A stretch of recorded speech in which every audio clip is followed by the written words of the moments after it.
Hill and Charean Williams coming to you from Cowboys practice one day after the Dez Bryant meltdown in the Cowboys locker room. Jason Garrett told us today that he addressed Dez Bryant, he addressed the team, that Dez did not handle that situation well, and they're moving forward. Yeah, they are, and you know, this is what losing teams do. If they were on a 6-game winning streak, we wouldn't see this. We didn't see this last year.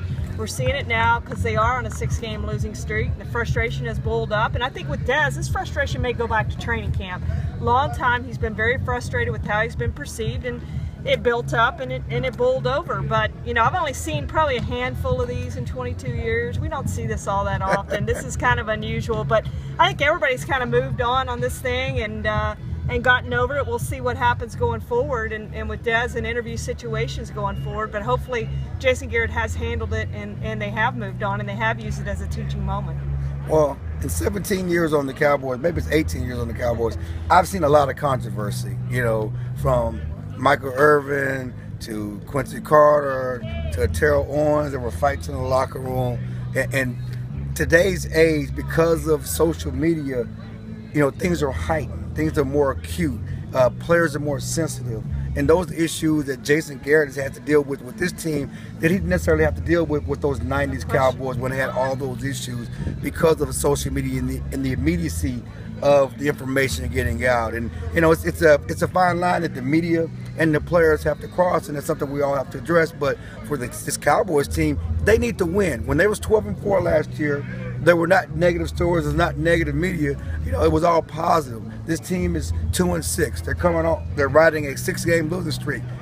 They need to do something to get this thing turned around so they can salvage their season. If they win Sunday, Tony Romo comes back, they'll be happy.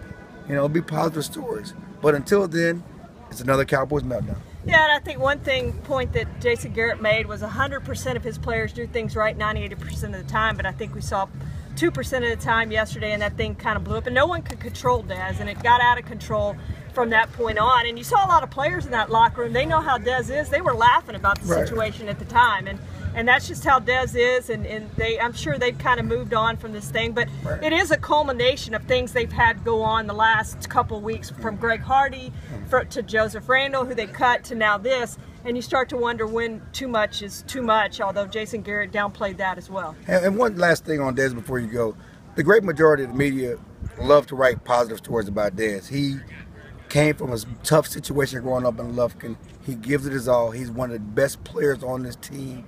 He certainly gives a lot of effort on the field, and he certainly was genuinely happy when he was able to get that contract, really, and legitimize himself. And right now, he's trying to find himself and find his way, being out there as a prominent player with a prominent contract, without any restrictions for the first time. And it's a growing pain situation from him.